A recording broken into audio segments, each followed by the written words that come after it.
Okay, awesome. Hi, everyone. Good afternoon. Thanks so much for joining us, wherever you might be. I'm really excited for this conversation. It's going to be a great one. My name is Jonathan Ayala, and I am the Program Coordinator for NMAC's Treatment Division. In this webinar, La Bodega Still Open, Sex, Aging, and HIV is the first of our webinar series that we are organizing as part of our 50+ Strong and Healthy program. The webinar is also part of our collaboration with CDC's Partnering and Communicating Together program. NMAC is proud to be working with organizations and influencers like Lily Beth, she is one of ours, to help spread messages from CDC's Let's Stop HIV Together campaign. I will drop a link in the chat that you can learn some more about. Okay, but first I do want to thank our fabulous panelists today. So we have Stephen Vargas, and they're going to introduce themselves a little bit later more, but Stephen Vargas, Victoria Graves-Cade, and Lilybeth Gonzalez. I want to thank them for having this fabulous conversation today. They're all phenomenal community leaders, advocates, activists, peer educators, you name it, they do it. So I will stop talking. I'm going to pass it off to Stephen, and he's going to help us get started. All righty. All right. Hello, everyone. Welcome to I think it might be the first webinar for 50+ Strong and Healthy. And just before summer, because we know next week is going to be June, the start of summer. Some of you are already trying to pack away the kids for some time alone. Some folks might be thinking about vacations, other places, and stuff like that. And what are they going to do with all that time? Well, one of the things we're here to talk about is some of what we do with some of that time. My name is Stephen Vargas. I've been part of the HIV 50+ Strong and Healthy group since September of 2016, when they first started getting the group together in Hollywood, Florida. And today I have helped start that National HIV and Aging Advocacy Network, still part of the 50+ Strong and Healthy group. All of us that helped start that network were part of that. This webinar here is just going to help us talk a little bit more about things that we should be talking about with our physicians, with our providers, sometimes if our family, if they help us out a lot when it comes to our medical appointments. And we have some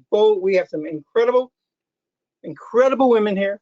Miss Lilybeth Gonzalez, y'all know her.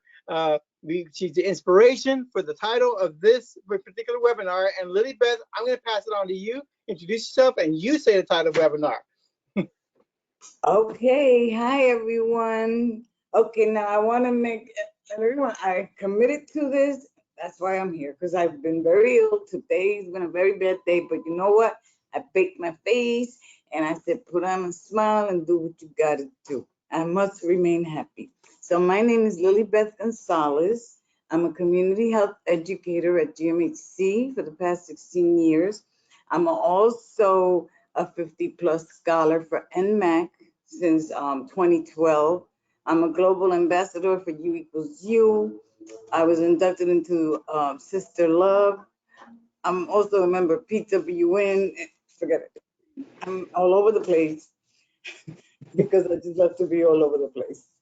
So this webinar is to help people have conversations with doctors about sexual health, you know? So whenever you're ready, Stephen. Mm-hmm. Well, now we're going to go on to Victoria. So Victoria, you can introduce yourself before we get into some questions here. Hi, everybody. My name is Victoria Graves-Cade. I am a peer educator with the CREA GMHC and have been for 4.5 years.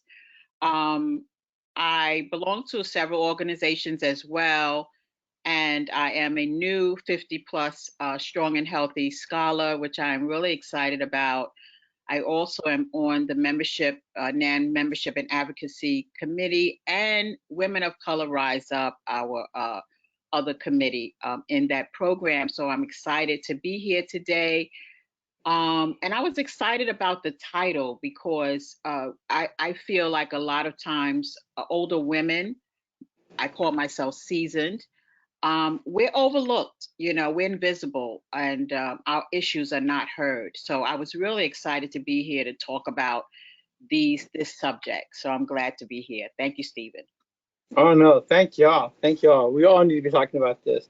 We know that as we age with HIV, we've heard a lot of folks say that we're a vanguard, essentially, folks who are some of the first people with HIV to actually age with HIV. So this is all kind of unknown territory. So we're again part of that vanguard again of seeing what does HIV look like in this aspect of aging, and now also in the context of, since we still have sex with or without HIV, as we age, we still have sex.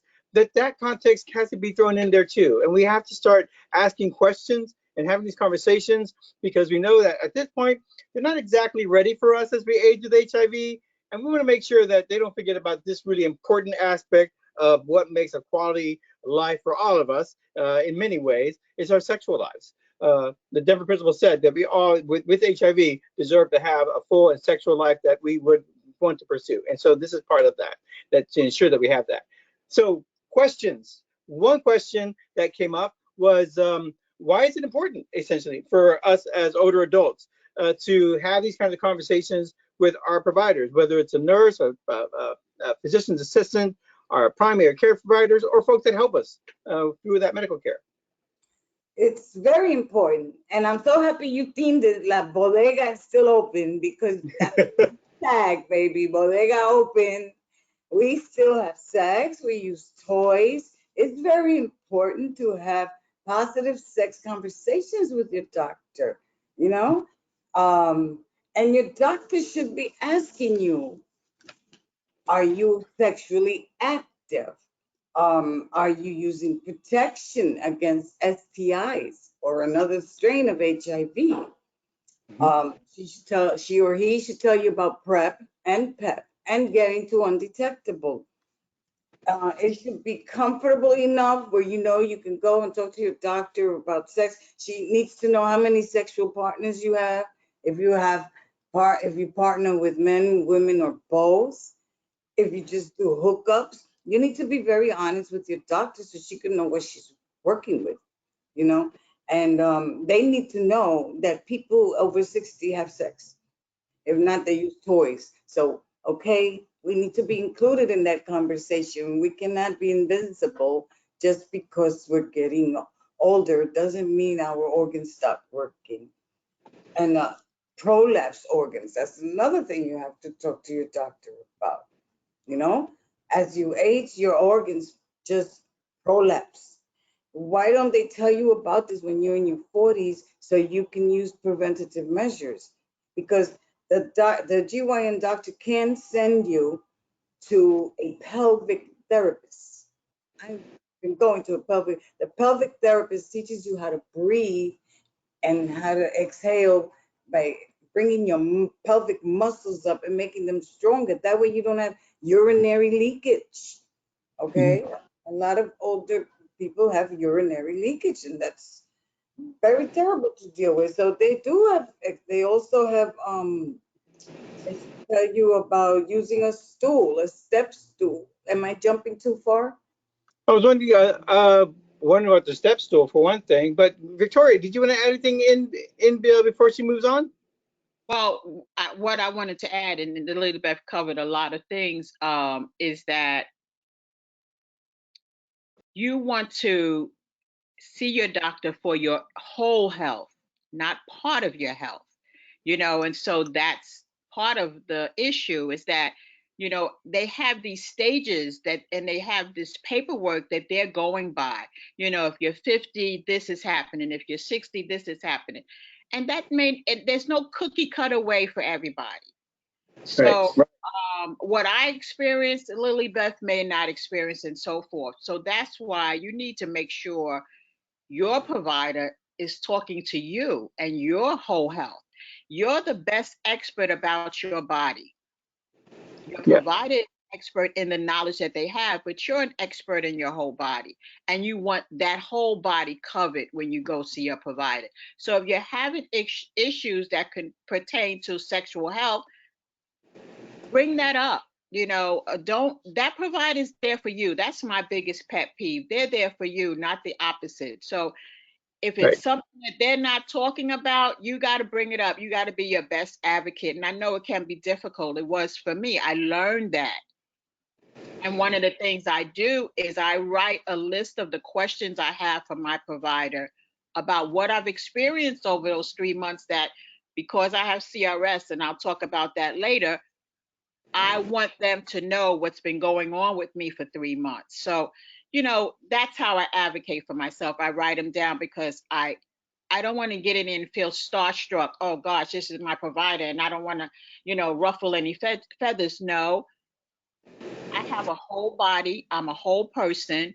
And despite the fact that I'm 63 years young, I am still sexually active, and I do have issues pertaining to that. So, Yeah, exactly. And that's real right there, Victoria. And when I say it's real, we know that we're still sexually active. We know that we still like all the pleasure from sex. So of course we should be asking about those things that would prevent us from that full enjoyment of sex as we get older. Whether it's vaginal dryness or men who start having erectile dysfunction, talk to your doctors about what you can do about these situations. There might be medication, there might be other kinds of recommendations they have for any of those, but definitely speak to your doctor about these. We always advise that whole approach. We know we're going to get some information about how our HIV is going and affecting other kinds of organs. Also mental health questions about how we're doing. Have we lost any kind of interest in things we've been enjoying? If it's not followed up with sex specific questions specific about sex, then as Victoria says, we should bring it up.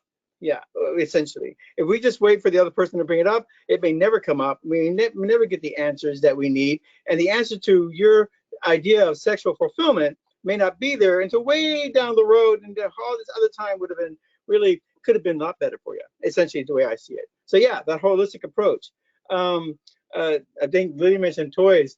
When it comes to toys, look at the boxes you get them in, about how to clean them and everything else, because there's a lot of good information there too. And be mindful of it too. As we get older, it's easier for us to get infections for things that we don't clean up right and everything else. So definitely read those instructions. And where there is no treatment, if someone can't seem to think of something to help out, I can't remember with Lily Beth or Victoria, but preventive measures. Lily Beth mentioned it. Preventive measures. We've always known this. For those of us that are long-term survivors, since before 96, diagnosed with HIV, we didn't know what we had to do to keep ourselves healthy. There wasn't very much medications that were doing that. So what did a lot of people do? We started getting more rest, started learning how to manage our stress, eating better, exercising more, anything to lengthen those years of health to prevent having to start taking medications. That was our thinking back then. We had to become self-reliant. Okay? Exactly. I think so that's nothing new for us. But they don't have that stage that they have today. We're just at that stage again in this field now. That's all we got to do.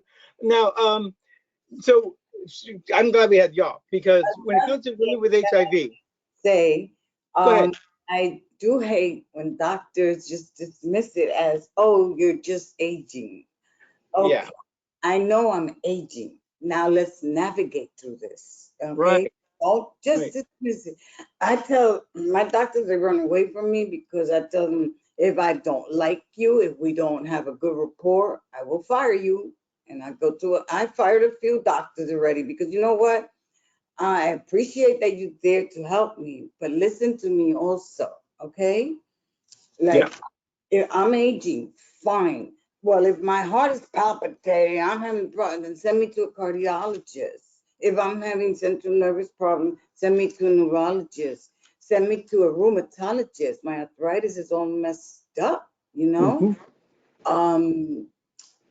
Send me to mental health. Okay, I needed to speak to someone in mental health, because during this pandemic, you had to stay home, and it really was playing with your mind, you know? Yeah. So I get myself entertained, you know? Some people didn't hook up at all during the pandemic, and some people continue to hook up like normal. So exactly. We take our precautions and know ourselves and what we need and how we're going to act, and then take precautions.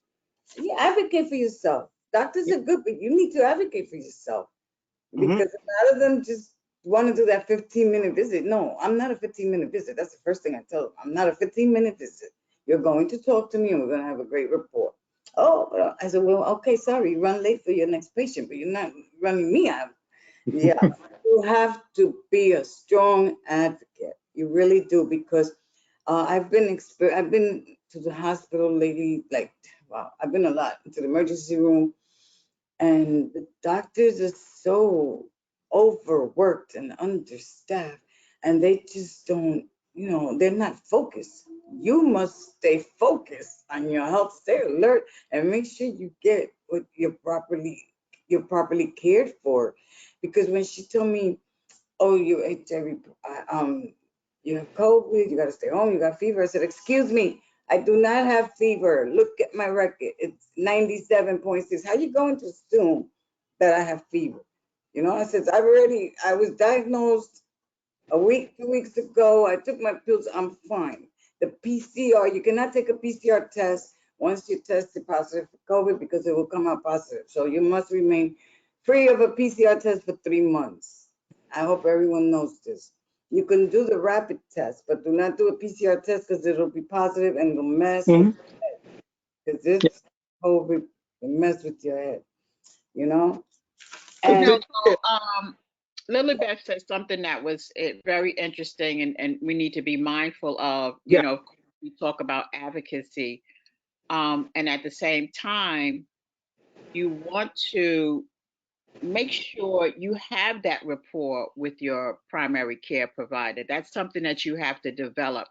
That may not happen overnight, but that provider needs to also be open to that conversation. And a lot of times they don't think we know anything. And so that's you have to start the conversation off. Know about your own body, have your lab work, learn how to read your lab work, learn those different things so that when you go in, you can have that discussion with your provider. And I've been fortunate. I've had my provider for 27 years. We grew up together in this field. He was a new provider in HIV, and we battle. We're friends, but we battle. So when I come in with my list of questions, and like Lily Beth said, he has somebody else coming up, I'm not even concerned with that because you have me this time and I have some questions, but you have to learn that, you have to establish that. And if that provider, like Lily Beth said, if that provider doesn't respect you, is not listening to you, Right. you have the right to find another one. That's your right because this is your body. So I like I said, I'm fortunate. We battle sometimes. He doesn't want to listen. I make him listen. I don't want to listen. He makes me listen. But however, we have that rapport because that's something we've established over time. And that person is dealing with you and your body and your issues. You want to have that kind of rapport. Yeah, I have to repeat again what Lily mentioned before about providers who will write you off. Basically, seems like the discount what we're saying by saying, "Oh, you're just getting older," or "It's just HIV and getting older." But like you mentioned, then if that's the case, you already have one piece of information. What's the rest of the information we need so that we can figure out which specialist I need to go to? It just doesn't end. It doesn't end there with, "Oh, you're just getting older." There's more to this conversation. Don't let them off the hook. So that was really good advice. Thank you all for that. And and Victoria, yeah, I'm sorry, go ahead. and I feel also you can tell your doctor to refer you to clinical trials, because clinical trials help. They have clinical trials for menopause. They can help you find out how you can handle it better. You can eat yams, you can do other stuff naturally Yeah, besides you can taste. eat yams. Yeah. Oh, Uh, cool. I and love yams. yams help. A lot of things help. Then you have the leakage, urinary leakage. You must speak to your doctor about this because urinary leakage causes a lot of urinary tract infections. And you'll That'll have, ruin your good time for sure. you must, like, I'll tell you, I'm going to disclose because I'm honest. So I would get UTIs like every 3 months. And I was, Oh, but why am I getting urinary tract infections every 3 months? And he would tell me, because you have a prolapsed bladder. You see, when your organs prolapse. So because due to the prolapsed bladder, sometimes, urine stays behind and that causes the infection. So please, if you're having any type of urinary incontinence or leakage, let your doctor know ahead of time so they can send you for pelvic exercise. There is such a thing as pelvic exercise, and that will help tighten your muscles. So you Yeah. have to know about these things, you know. So if you don't know about them, ask me on Facebook, ask me anywhere. I will be more than happy to inform you. Yeah. And You it's know, so true. Honestly, my OBGYN, when I had my last son, told me about pelvic exercise, and she was a little advanced, you know, she's my friend today, but she was the one. I was younger, but she was the one that told me, they tell you about the different creams to use for your scars and so forth, but she told me, these are the exercises you can do to help strengthen your pelvic. And so I've been doing them for over 30 years now. She yeah, told you when you were younger. See, that tells us right there that we should be hearing this you have information at every age, particularly you younger. have prolapse organs. Okay, so what, and I didn't think about it. I said, oh, okay, I got prolapse organs. Yep. Should have gotten into a deeper conversation with her and asked her, what do you recommend then? Because, I don't want to, now I have to go for surgery for everything. So ask, be very curious and ask questions. And if you need to ask again and again and confirm it, do it. Yeah. Down. And one of the other things I want to add is, All these, I have like 3 or 4 books because when I take to my doctor's office and everything I'm diagnosed with, everything they give me for medication, every reaction I That's what have. Victoria is saying. She has everything written down before she gets to the doctor's office. right now, and also you have to be honest. You Yes. can't expect your provider to know what you're thinking or know what's going on with you. You have to be honest. That goes hand in hand. Sometimes in talking with people, they, I don't want them in my business, or I don't want them to, know this. I don't want them to know that. Yeah. But if this person is providing you services that have to do with your body, you have to be honest, because You have, otherwise you're counteracting anything that they could do for you. And I say that when I talk to older adults, when I do trainings, and one of the things I talk about is medication. I have a Caribbean background, so there are other things, alternative medicines that I use because it's been taught to me since I was on this earth. So I put that on my medication list.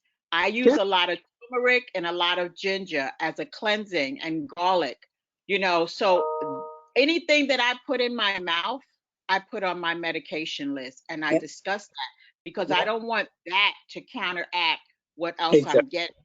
So it's a lot of things that you may have to do. It takes a little time, but it's going to be better for you when you go and talk to your provider. When we talked about the bit of information that doesn't get shared, like the pelvic exercises, these things don't get shared because the stigma around conversations like this for older folks, physicians with their patients, period. So, what would be one thing you'd say to providers? Just something, an advice or recommendation when it comes to combating to somehow confronting that kind of stigma that keeps us from sharing important information like this. what you would tell a provider? Yeah, I'm thinking, what would I tell them about what they could do to help us reduce some of this stigma? What I told her yesterday. I said, do you ask your patients if they're still sexually active? Huh? She said, not really. I said, why not? Mm. Because they're over 60. She goes, I just assume they don't have sex. I said, you cannot assume. You cannot assume. She's a very good doctor. So you cannot assume. You must ask these questions. So that's when I tell her, okay, so I have sex. What are you going to tell me? And that's when she broke into a conversation. That's when she said, do you use protection against STIs? And you could also get an HIV strain. So are you using protection? Who are you having sex with? Men, women, or both? What are your sexual activities? Do you have multiple partners? Do you use toys with your partners? And From time to time, okay. hook up that where you don't know what your hookup does. Hmm. If he or she is safe, if he or she, is on PrEP or PEP or is undetectable. So these are Yeah. conversations they have to have with I the think you both said we had talked about these things with our doctors that we need to bring them up, and I agree. We know though that there's a lot of folks who find that really uncomfortable. Yeah. So for folks who find it uncomfortable for whatever reasons, your upbringing or it's just something you've never done or thought about, then I want to hear some advice. My only advice on that front is, for me, kind of what I do is I'll broadcast kind of before the conversation. Like, for instance, I'll see the doctor 1 month, say, hey doc, we're getting close to summer, so probably next time I come in, I may want to maybe some of the STI screenings, and maybe we can talk a little bit about maybe why I might need that. It's maybe. I'll let you know whether or not it was that good of a time or not. And so come back, just kind of like put that out there. I don't put all the details or anything like that. Just say, so I just say something like that. Say, summer's coming up, so probably have to get the STI screenings ready by the end of September or something like that. And then it helps me. It helps me bring it up because I've already put it out there, for one thing. I don't have a lot of details behind it, so I don't feel too weird about bringing up sexual matters with the doctor. But it makes it easier when that September comes, where we say, hey, it is September. You said something about, oh yeah, then we can have that conversation. Yes, I think we should do that. This is what I did. And this is how many. And this is exactly what we ended up doing. And so it does make it easier to have the conversation. That's just works for me. I'm not sure if y'all have a bit of advice for folks who have a difficulty bringing that kind of subject matter up. Well, that's also, that's a cultural thing, that you don't talk about sex and all of that stuff. I know that when I would go out doing my trainings and I would bring it up, and it's taboo, they don't want to touch condoms and so forth, and a lot of that is because that's how we were taught. So how to combat that is this what we're doing, putting it out there. Sex is good at any age and it never gets old. And remember that age is not a condom, so having the conversation like this, like I said, we go out and we talk with seasoned adults about it. And as soon as we start talking, because we're peers, it disarms them. It's not like this doctor, this expert talking to them. It's somebody that's a lay person just like them, and they start having a conversation, because we are having sex. So don't, think we're not. It's just about how we can do it healthy. So starting the conversation, and then don't assume that your provider is comfortable with it as well. Right. So how you approach it, like you said, Stephen, you give it a couple of months out. I want to talk about this. You dangle a little carrot, and then later on we're going to discuss it. And so just feeling more comfortable about it. I had vaginal dryness, and I wanted to have sex comfortably, and I had to talk to my provider about it, and lo and behold, there's things for it. So starting to feel more comfortable within yourself, so that when you go in front of that provider, like I said, I got my questions already listed, and then that disarms me, so that I don't feel like I'm rushed, and I don't feel like, oh, I shouldn't ask about this. When you're dealing with you and you want things to, you want things answered, however that makes you comfortable to do it. But also don't assume that your provider feels comfortable about it as well, because your provider could be looking across and saying, oh, if this person is talking about sex, one of my parents are doing it. Listen, yes, they are. That's how you got here. So just drop that out and just let's deal with this. Let's talk real about it. They probably have better sex than you are right now anyway. Let's see. Oh, Lily Beth, did you have any bit of advice for folks who have Well, just difficulty talking about it?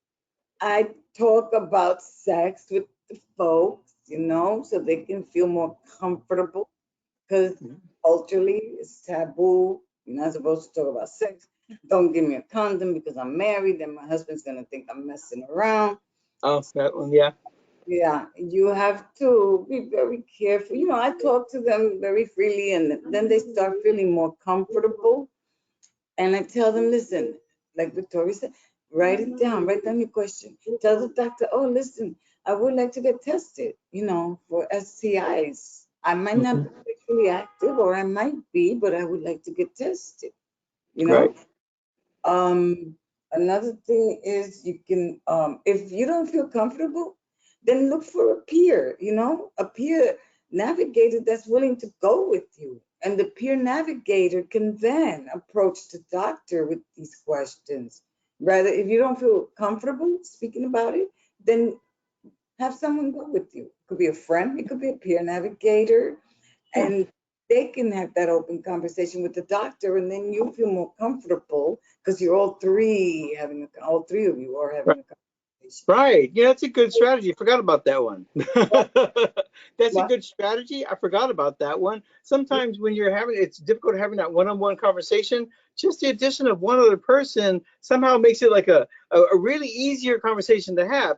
So yeah, if you have somebody with whom you already trust and have the conversation, that's a great idea, Lily. See if everyone can go with you. In Spanish. Oh, Se tiene que hablar sobre sexo con su médico. I'm sorry, uh-huh. but I'm saying it in Spanish. La bodega está abierta, ¿ok? So hablen sobre métodos de prevención, como condones para prevenir ETS, que son enfermedad de transmisión sexual. También para que no se le pase otro virus de VIH. El VIH tiene muchos strains que se te pueden pegar. So, usen protección o hagan las cosas bien seguro, ¿ok? También hable de I es igual a I, que es indetectable, es igual al intransmisible. Hablen de PrEP, que es para protección antes de sexo. Hablen de PEP, si después de sexo supieron que la persona tiene VIH, vaya al doctor. Y hay muchas herramientas, ¿ok? Hay muchas herramientas. We have a lot of tools. We have a lot of tools to One more say. thing. Go ahead, Victoria. Add to that, and if you're unable or your provider doesn't offer a peer or navigator, which they should, you can role play with the person that you trust, a friend or somebody that you trust. Role play with them so that you can learn how to then go into your doctor's office and advocate for yourself and speak up for yourself. You may feel more comfortable talking with somebody, a family, a friend. Listen, I have to go see my doctor next week, and there's some things that I'm having issues with. I want to talk to them about. Can I just talk it out with you so I can feel a little more comfortable? And that may also help. Yeah, exactly. So those are three good strategies right there. Somebody with whom you're used to talking, feel comfortable, role play that, talk to how it's going to go. And then added on to that, like Lily mentioned, if they're open to it and they're able, maybe if they can go with you, you can have that three-person conversation with the doctor. That can sometimes get information flowing as well. That's really important. Or at the end of the day, the one I mentioned, just try planting some seeds at the discussion so that in that interim time when you don't see them, everyone's getting ready to have this conversation. The doctor, you already put your hat over the fence by saying it, and so you're already getting ready for it. The doctor already knows that you put that hat over the fence, and so should be expecting it. If not, he could prompt them to at least ask and remind, that kind of a thing. So there's three strategies right there. Go ahead, Lily. And if you don't want to speak to the doctor, you can speak to the nurse practitioner. Yeah. Very close to a physician's assistant. Yeah. If you feel I love that practitioner. intimidate you, then speak to the nurse. Maybe look for a female nurse if you feel better speaking with a female nurse. Yeah. What you feel comfortable doing. It's all up to you. You must feel that comfort, that rapport, that great understanding that you have with the health team. Yes. Yeah. Very important. Very important.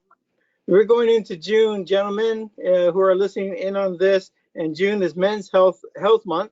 So that's a good time to start having these conversations with your doctors too about anything that's been getting in your way of a good time. It's Men's Health Month, and during that month, I think we should feel it should be like free reign to talk about everything that gets in our way of a good time. Whether it's not being able to sleep well, whether it's not being able to function the way we used to, sexually or otherwise, all of that. It's Mental Health Month in June, so use that as an excuse to bring up everything that's getting in your way of having a good time. One of the things I brought that up because we have Women's Health Month too in March. But one of the things that gets me is that, a lot of times in these conversations, women get left out of the conversation. And so and that's the thing that kind of gets me a lot, because we know that women right now, particularly what's going on with the Supreme Court and access and bodily autonomy. It makes it feel even worse, like not only overlooked, but governed in a way. It's bizarre to me. And so I wanted to see if y'all want to share a little bit more about why it's important to empower women to have these specific conversations in light of everything that's going on. Well, then you nailed it. You said it. How can a man or someone else have reign over our bodies? And that was a system put in place. Quite honestly, it was a system put in place, from the beginning. And we have to just continue to speak up and speak out. Yeah. And be at those tables where those conversations are coming up and decisions are being made. And we continue to do that, and we have places like NMAC and other entities that are saying, no, that's not happening, we're not going to do that. We just have to continue to speak up and speak out. Right. My body is mine and my decision, and in every avenue where those issues come up, we tend to, when things come up in the workplace or a conversation comes up, we shy away because, that same old adage, you don't talk about politics, you don't talk about this. But when politics, religion, I forget what the other one was. Right. When those conversations come up, you got to be involved. Yeah. But you got to know what's happening. So you got to educate yourself. You got to know about yourself, and then be confident to speak up and speak out. And a lot of times, like you said, we're invisible. When we weren't added in a lot of research, but they want us to promote it, but we weren't even there when it was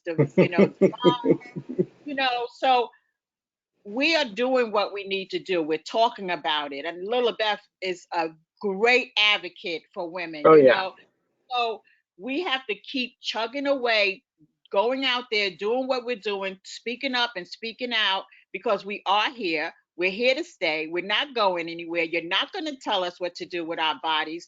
These are our bodies, and we're not having it. So we have to be at the marches. We have to be on the phones talking to our politicians. We have to be at those tables where these discussions are happening.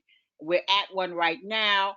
We're speaking up and speaking out, and we have to continue to do that, because really, where will we be without women? Right. Where will we be without women?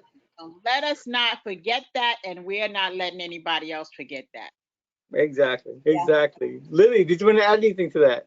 Women got lost in the sauce. That's what happened. We became nurturers, okay? We became everyone's caretaker, and we forgot about ourselves, okay? Many times. And then when you're in an empty nest and you're all alone, you say, oh boy, I ignored myself, and now what, okay? So you can be a nurturer, but love yourself first, because if you don't love yourself and you're not healthy, you can't help anyone. Right. Include yourself in that nurturing. Yeah. And this, if they overturn Roe, they're going to take our rights away from us. We're going to lose our privacy. We're going to lose our lives the way we want to structure it, We're going to lose our structures, And same-sex marriage is going to go out the window. Interracial marriage is going to go out the window. And this is affecting us Black, Indigenous, and Latinx, because I hate to say BO, I'm not just the people of color. Latinx also. So, it's affecting all people of color. And it's a systemic racial system, which I'm not even getting into. But ladies and gentlemen, you can get out of that source, okay? Yeah.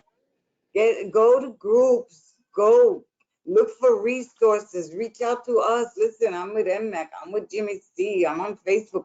I have my own group, Thriving at 50 and Beyond. Reach out to us. Victoria has great information. Steve everyone. We're all peers and we're all here to help you. Okay? You reach out to us if you have any questions, because Absolutely. you must have that voice. You know, that's why we go to Albany. That's why we speak with Congress, because you must. If you're not on the menu, you're not on the table. If you're not at the table, you're on the table. You're going to be on the end of the menu. Also, I was going to say that I wanted to bring that up because I was in my head. I kept on thinking we're asking people to be empowered about talking about their sexual lives at a time when some aspects of our lives are being taken away from us, in a way, the decisions that we can make. So I just wanted to hear your perspective on that. And you both, of course, hit it out of the park for me. Essentially by just the power of your own voice and sticking up for what we know needs to be here for everybody, that can enable us to make the kind of choices we need to make when it comes to our future, our lives, and just our sexual lives even on that front. And so, yeah, so I see them all as linked. That's why I wanted you to comment a little bit on that, just to let folks know that in spite of all this, yes, you still need to keep talking up, especially about that and our ability to want fulfilling sexual lives. Just like the Denver Principle says, we're entitled to full and sexually fulfilling lives. Yes. Yeah. Okay. I'm trying to think on something light. We're getting close to the end, so I want to think of something light. And the only thing I can think of right off the top of my head is the idea of getting older. What's been your, when you realize and kind of had the idea that, hey, I am older, I am getting older. What's the favorite thing about getting older for you? Either one of you. Wisdom. Okay? You learn as you go, honey, and you're gonna fall, but you will get up and you will continue. Wisdom. And you learn from your tribulations, you learn from all your accidents, you learn from your failures, you learn from your successes, you learn, and then you can pass that information on to others. That's all I want to help give information to others. Whenever I find anything out, I tell everyone real quick. Like with this PCR test, I didn't know you have to wait 3 months to take a PCR test so it can be negative. And I've been telling people, I tell my pastor, listen, you need to tell people in church on Sunday. Because people are walking around, you still have it. It's not active because it's not active, but it's still present in your phone. And you still need to be safe, Yeah, exactly. I agree with Lily Beth when I was thinking of that question. It is wisdom. I love this body that I'm in now. I don't have to put on any pretense. I don't have to be anything other than what I am. I'm confident in my what I can do, what my limitations are, self-disclosure. I tell my partner the morning is the best time for me. I am vibrant. I am up. I'm awake. When I'm later on in the day, I'm tired. I don't put on any pretense about that. Catch me in the morning, you're going to catch the best me. I love different smells. You put some Barry White on, please. That's like up my alley. I love lavender. So I know me at this age. I know me. When I was younger, listen, I was taught that my vessel was to procreate. It didn't matter whether I enjoyed it or not. That's what I learned. Yeah, exactly. To have a baby, I got 3, whether I enjoyed it or not. Listen, those days are over. Yeah. Sons are old and grown. I'm going to enjoy it, and this is how I like it. So I love, love, love, love this me, and I would not go back to being 20. So it's just, and my ride or die partner, she talks about body image, and we talk about that. Yeah, I don't have that same body I had before, but I still like the body I'm in, and I'm not turning off any lights. I'm showing it.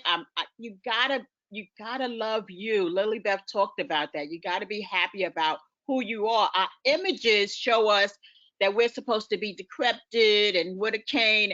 And I had to use a cane at one point, but I lost the weight and I don't need to use it as much anymore. However, I'm still vibrant. I'm vibrant in the body that I'm in. Yes, the fat is in a different place than it was when I was younger. But honey, I'm still vibrant. I still look good in it, and I That's right. feel good in it. So that's one of the things I really, really am happy about getting seasoned and older, is that I have more wisdom. I feel good about me. I don't have to be anything that I'm not, and that's a good feeling. Yep. I'm Yeah, I can't 67. say anything different. Go ahead, Lily. I'm 67, but I'm 25 at heart. And sometimes I feel like 100 years old, but I said, you gotta keep going, you gotta keep going, you You gotta always come across as 25. You always come across as 25. Yeah, I was gonna say, I really can't think of anything other than that. Exactly, wisdom. We learn so much. You talk about early 20s. Wouldn't go back to the 20s. In my early 20s, I may have been like a sponge and absorbing so much information, and it was great. I love that aspect. But what I didn't have at the time was an experience that could be linked to some of what I learned, that deepens that understanding, that kind of anchors the knowledge piece. And it's like a certainty comes with it too, because not only did you learn this thing, it was also proven by something you just experienced, sometimes a decade later or something. And so that's the place about being older. When older, we have those accumulations of experiences. And as people with HIV, if you're diagnosed, before 96, some of us didn't think we lived long enough to even have wisdom, link the knowledge with the experience so we would have true wisdom. And here we are. Love it. I can't say anything different than that either. Wisdom. yeah. And You, 20-year-olds, if you're watching this or hearing this right now, if you're in your 30s even, you'll be surprised by what that feeling that we're talking about here when you get there. Yeah, I it's wish a few I more years. I wish I had someone talk to me when I was in my 40s, about what to do with your body. I wish, because Yeah, it continued aging with HIV. I started getting all these other conditions. I wish someone. That's why now I speak to people, and I love speaking to people. The younger, the better, because I love telling you, take care of that temple, honey. You only have one temple. Don't hmm abuse it. Don't abuse it. People like to hang out, fine, hang out. Like to drink, fine, drink, whatever you want to do. But take a rest period in between. yeah, yeah, Yes, exactly. because you have a beautiful temple now, but as it ages, it's going to slow you down. Yeah. If you live in the city, go by one of the most beautiful old buildings you have and just show it. It's beautiful. It's still beautiful. It's got a little bit more dirt in the edges, a little bit more worn. The sharp edges aren't as sharp, but it's still a beautiful building, still functioning. The same thing. It's the same thing, but you got to take care of it if you want it to last that long. It can just crumble before your eyes if you don't. But You, exactly right. if you have a car, you gotta maintain the car, right? Same So why thing. can't you maintain your body? And Exactly. don't wait Exactly. till you're 60 when everything creeps up on you. Do Yeah. it at age 40. Do it at Yeah. age 48. I tell my nieces and my nephews about working out. Yes, work out now. Keep working out. Keep running. Keep doing all that stuff. They think about once you're out of high school or then yeah, that's it. No more gym. No, you want to keep that up. You really Yeah. want to keep that up. It's not just a vanity thing. It really is a health thing. So yeah, I agree with that. Chuck Norris is still on his machine, and he looks, yeah, I see those late commercials. I said, look at this man. He's still with his machine, and he looks very good, very toned. Yeah, Yeah, yeah. yeah. You got You know, to move those muscles, because if you don't move them, they're gonna stay. right.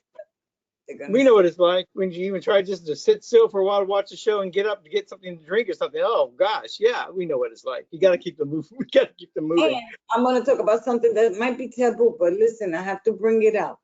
Yeah. When you go to the bathroom, use a step stool, okay? Because Oh, when you sit down, your intestines are bending over like a U. If you mm-hmm.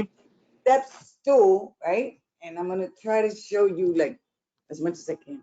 You use a step stool, your knees are gonna be above by your chest. Mm-hmm. Your intestine then straightens out, and you flow. You I see that? forget where I saw that, but yeah. Okay, so go to Target, go wherever, get a step stool, people, because it's gonna help you.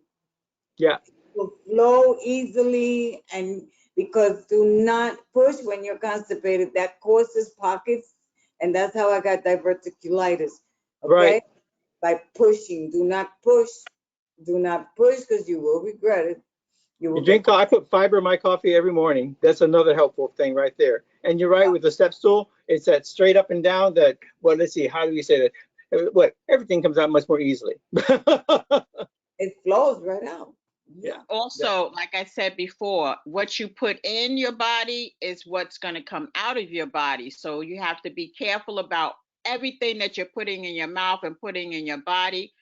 And also, I don't work out with the gym. I don't really care for the gym. I do a lot of walking. I love Yeah. to swim, Me too. and I have sex. Sex is a great Yeah. exercise. More So often these days too. yeah. So those are some of the things that you can do to be regular, to keep flowing and be healthy, living vibrantly as you age. Yep. Exactly. Exactly. Hey, Jonathan, you're back with us. Bodega open. Keep the bodega open. Keep All the of bodega As open. long as I can. As long as I can. it. So we're gonna have a couple of questions coming in. Okay. And I know Chip, you can see that, so you'll be able to jump in and help us with any of those questions. I had a couple before, just wanted to throw them out there. First of all, I love this like ethos of self-love and like learning to love the body that you're in. I think, women have these like negative body image messages that they get their entire lives. Gay men, they have the same similar thing, right? Yep. Loving this like conversation where you all are saying that, to love the self that you have. That's really beautiful. So thank you for sharing that.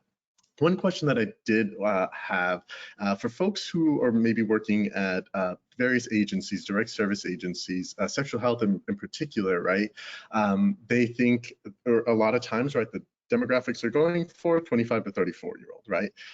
What advice would you have to organizations to expand that a bit, right? Because we know that acquisitions of HIV, for instance, is happening more and more often on the older side of folks too, right? So what advice would you give to folks working at agencies to expand maybe their visuals or programming to reach older adults? Well, if they don't have a program, I would advise them to open a support group, for people over the age of 50 living with HIV to have sexual conversations. Like I have my group Thriving at 50. We talk about sex, we talk about everything. So I would tell them to consider opening a program for people whom are over 50, sexually active or not, and just have questions on sex, conversations on sex, and that might encourage them to go have sex. Hmm. So yeah, I would tell them to create some programs and make the older people feel welcome. Don't make them feel like, oh, you don't belong here because you're old, because a lot of the young people like to be very young and they're like, oh, she's old. No, bitch, I'm not old. Don't tell me I'm old because I can teach you a thing or two, you know. But all my people love me. Like they say, oh, she's old. She's like more mature, but she's lovely. You're gonna love her because she's crazy. Because I am crazy. I talk about everything. Let's talk about sex. Let's talk about prevention. Let's talk about multiple partners. Anything that's gonna make you feel comfortable to talk to me and talk to your peers. But yeah, my organization has it. We have a program, so we're doing good. GMHC is always on top of things. NMAC is always on top of things. All the organizations I'm with, most of them are talking about sex. I Yeah. haven't How met can one. they not with you there? I would add Huh? that providers need to understand the power of intergenerational learning. Oh yeah. The power of that is amazing, and if they're not doing it, that's something that they really need to consider. I learn from the young learn from us, That's right. Hmm. and not making it, not labeling it, that's an older person, take away those labels and understand that we learn from each other. As long as we're on this side of the earth, we're learning, so the power of intergenerational learning is just Yeah.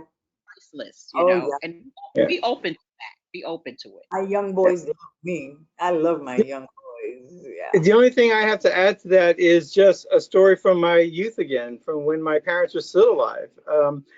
We knew about HIV, and I first heard about it in 1983 when I was in high school and everything else. First we started hearing about it in 1981, really. But my ears didn't really get to it till 83. Didn't get to me till 83. But I was gay. I knew I was gay then. I was open about my sexuality, but so I felt concerned about my two youngest brothers, who are about a decade younger than me. So about and let's see here, when they were 15 and entering high school, I used to get them condoms and put them in their Christmas stockings. And one year, my mother asked me why I was doing that, and I told her that because, Mom, we don't want them to, to get somebody pregnant and they're working hard in school or something, or get some kind of STI, and then no health insurance, and pay for that yourself, those kind of things. And she was okay with it, so I kept on doing it. It never popped in my mind the idea of what I would need to do to help my parents protect them for something like an STI or HIV, and they were the ones who we discovered had HIV later on. And so I would share that story with providers. Then we think about the obvious folks that we need to think of when it comes to protecting. We have to remember that everyone needs protecting. So I was focusing on my younger brothers. I'm not sure if I could have made a difference on my parents' life and acquisition of HIV that transpired in their lives, but maybe. So just wanted to put that out there as a reason as to why, yes, focus on the ones we know need attention, but that doesn't mean we forget about everyone else. They need it too. Yeah, that's it for me. Hearing that. Chip, any questions so far that I don't know, we probably have time for one more. If we don't, we'll end with a fun one. We do have a couple, Jonathan. Okay, so. sorry. CRS, I want you to tell folks what that means, though. You mentioned that. Can you tell us? About what? What did you say, Jonathan, about the CRS? CRS, yeah. Can you? Yeah, Victoria. Yes. So CRS is, if you can't take profanity, close your ears. Can't remember shit.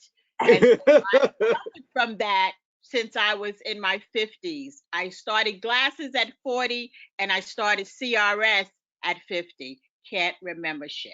Yep. Right. Yeah. I love it. I love it. I guess worse every year for me too.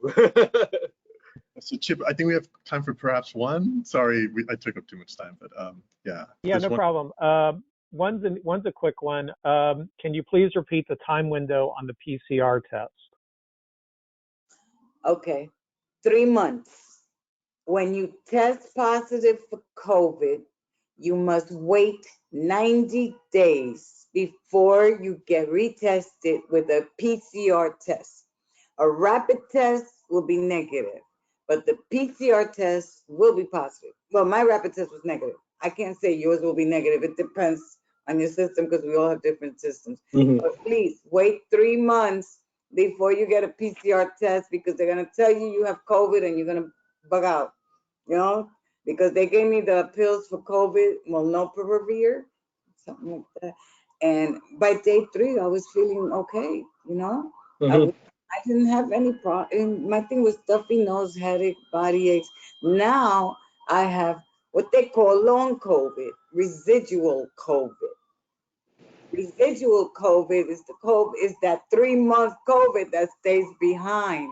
Okay, so my body is aching like crazy, and it's attacking the weakest part of my body, which is my GI system. Because I have diverticulitis, colitis, and pancreatitis. It attacks my GI system.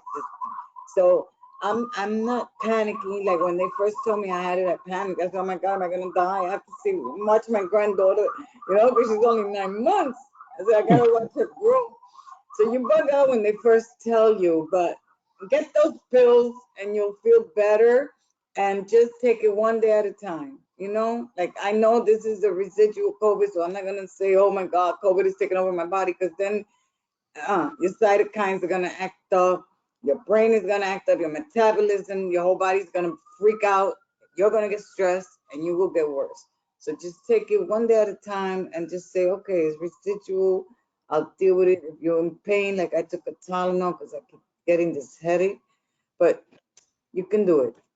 But wait 3 months before you get tested on a PCR test. Yeah. Because it's come out positive. Thank you. Thank you for that question. I'm glad someone listened. Because a lot of, not listen, I'm sorry, I take that back. I'm glad someone was very concerned about that period, that window period. Yeah. Glad you're feeling more important. Yeah. Thank you, Jonathan.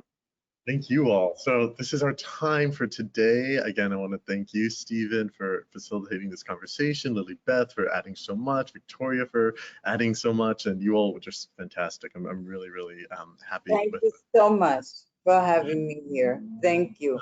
And I hope I helped many. And if anyone needs information, just Google me. I'm on Facebook, I'm on Instagram, I'm on TikTok. Google me, honey. Love that. HIV gal. I'm the HIV gal. Bodega open. The Bodega open. That's my other tag.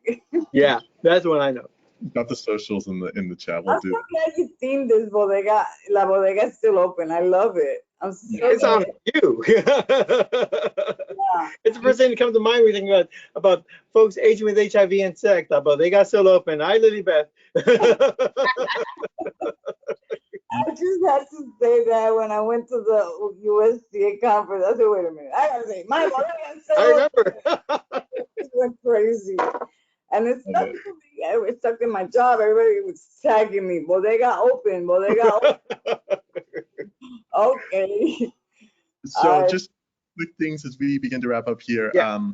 Just want to give folks a heads up that we're going to have another webinar in later June. We'll send out some more information about that. So be on the lookout for that. And then on June 3rd, we actually have a webinar from the Gay Men of Color Fellowship that Treatment also runs. So that one's going to be talking about, we're going to be partnering with the Legacy Project and Hank, the HIV/AIDS Network Coordination out in Seattle. We're going to be talking about long-acting injectables. So cool. On June 3rd, that's the that's a HIV long-term survivors day. Yes. Yeah.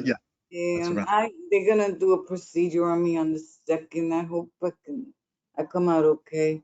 I'll try. You'll come out okay. Well. Yeah, right. Excuse me, I'm sorry, June 1st is the GMOC webinar, sorry. Okay, all right, okay. I'll send out all that information, you'll have emails. So I want to respect folks' time. Thank you all again so much. Thank you for joining us. We hope you enjoyed this conversation. I did. Thank you, Stephen. Thank you. And Jonathan. Thank you all. God bless you. Mwah, right back at y'all. Thank you too, Victoria. You've been wonderful. Bye, Lily. It's always good to see you. Nice seeing all of you. Thank you for the invite. Keep in touch. Thank you. Bye-bye. Bye, Jonathan. Bye-bye. Okay, let me get my